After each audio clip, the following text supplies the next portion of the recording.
La girafe qui avait un torticolis. Toutes les girafes ont un long cou. Pamela, elle, a un cou très long.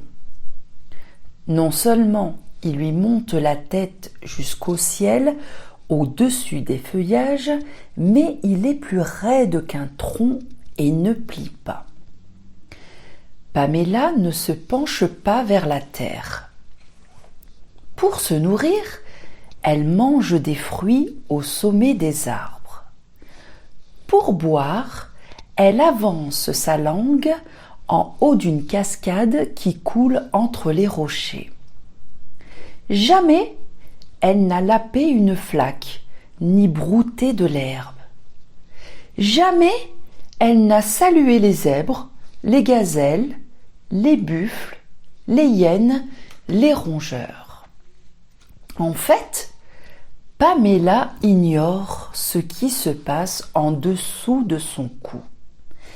Elle pense qu'il n'existe rien. Pamela s'ennuie donc un peu.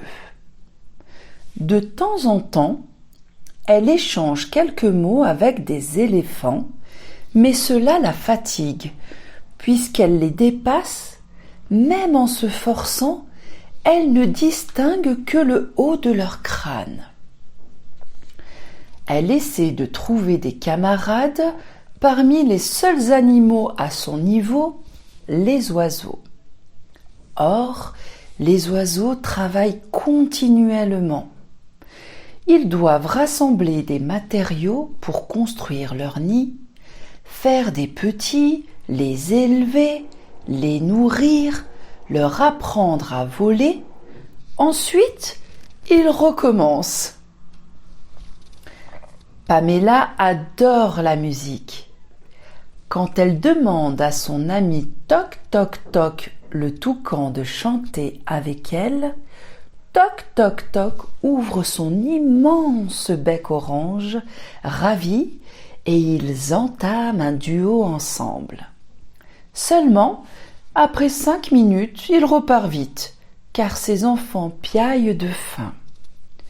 Toc Toc Toc est très occupé comme tous les oiseaux. « Quel dommage !» soupire Pamela. « Oh, que c'est ennuyeux d'être une girafe !» Parfois, elle fixe les nuages en murmurant. « Il faudrait que mon cou pousse encore. Ainsi, je pourrais caresser les nuages. » Hélas, Pamela ne grandit plus et s'embête chaque jour davantage. Un matin, en se réveillant, Pamela ne reconnaît plus rien. Où ont filé les nuages, le ciel, les cimes des palmiers? Que se passe-t-il? Elle aperçoit un monde inconnu autour d'elle, des plantes et plein d'animaux nouveaux. En levant sa paupière, elle entrevoit le soleil, mais beaucoup plus loin que d'habitude. « Sapristi !» s'exclame Pamela. « Je suis devenue toute petite !» À cet instant-là, elle discerne un sabot, puis 2, puis 4, et se rend compte qu'ils appartiennent à ses propres pattes. Elle n'a pas rétréci, elle a la tête en bas. « Aïe !» s'écrie-t-elle en tentant de la lever. « Là, ma jolie, inutile de chercher, tu as un torticolis !» Une souris brune lui a dit cela, une souris très souriante qui trottine devant elle. « Un torticolis ?»« Oui, oui, oui !» réplique la souris. « Qu'est-ce que c'est, un torticolis ?» Une maladie du cou. Il est bloqué. Ça se soigne comment? Pfut! C'est très mystérieux. Ça disparaît comme c'est venu. À ce moment-là, Madame Boa se faufile vers elle et la dévisage. « Ma pauvre chérie, moi aussi j'en ai eu un autrefois. Terrible, un torticolis pour un serpent. On ne bouge plus du tout, je te plains. »« Merci, madame, comme vous êtes gentille. » Madame Boa rougit puis ajoute. « Tu chantes souvent, je crois. »« Comment le savez-vous ? » ?»« Je t'observe depuis longtemps. » Pamela va de surprise en surprise. Elle découvre que tout le monde la connaît. Les animaux la voyaient alors qu'elle ne les voyait pas. Elle se réjouit de les rencontrer, de discuter avec chacun. Cela plaît aux habitants de la savane aussi. Ils étaient persuadés qu'elle les boudait en ne leur prêtant pas attention. « Pas du tout, » explique Pamela.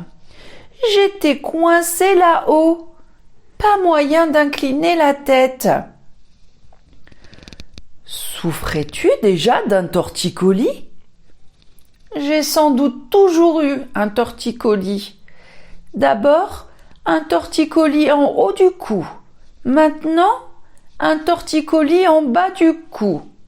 Franchement, si on me donnait à choisir, je préférerais garder le second, celui qui me permet de vivre parmi vous. » Grâce à Madame Boa, qui lui a présenté ses cousins des serpents à sonnette, Pamela s'amuse beaucoup. Ils ont en effet formé un orchestre et ils aiment sa voix très longue comme son cou qui va du grave à l'aigu. Quelle chouette semaine! Un matin, Pamela se réveille et retrouve le ciel, les nuages. Youpi! Mon torticolis est parti! Elle veut saluer ses amis au sol. Hélas, impossible. La voilà coincée en haut. Zut! Un nouveau torticolis! Oh, que c'est ennuyeux d'être une girafe! Cette fois, Madame Boa, qui est devenue son amie, grimpe le long d'un baobab et se met en face d'elle. « Ma chère Pamela, ma grand-mère m'avait indiqué une méthode pour éviter le torticolis. »« Ah oui ? Aide-moi. Je sais que vous êtes tous là, mes amis, en dessous, et je n'arrive ni à vous voir, ni à vous parler. Horrible. Il te faudrait une écharpe. Certains prétendent que les torticolis sont dus au courant d'air. Il est certain qu'avec ton cou interminable, tu t'exposes plus au vent que n'importe qui. Si tu l'acceptes, je peux devenir ton écharpe. » Madame Boa se glisse doucement sur le cou de Pamela et l'entoure en la réchauffant. « Que c'est bon, Madame Boa !»« Espérons surtout que ce sera efficace. » Quelques jours après, Pamela sautille de joie. Désormais, son cou s'abaisse et se redresse à volonté. Elle fréquente ses amis et chante avec le groupe des serpents à sonnette. De temps en temps, toc toc toc, le toucan les rejoint. Elle s'efforce également de se montrer utile. Grâce à son long cou, elle repère à l'horizon les nuages qui apportent l'orage et elle prévient tout le monde. On l'appelle Madame Météo.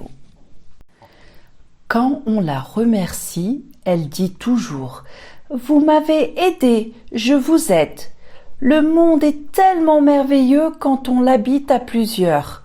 Grâce à vous, je ne m'ennuie plus et je suis guérie. Ah, que c'est gai maintenant d'être une girafe !»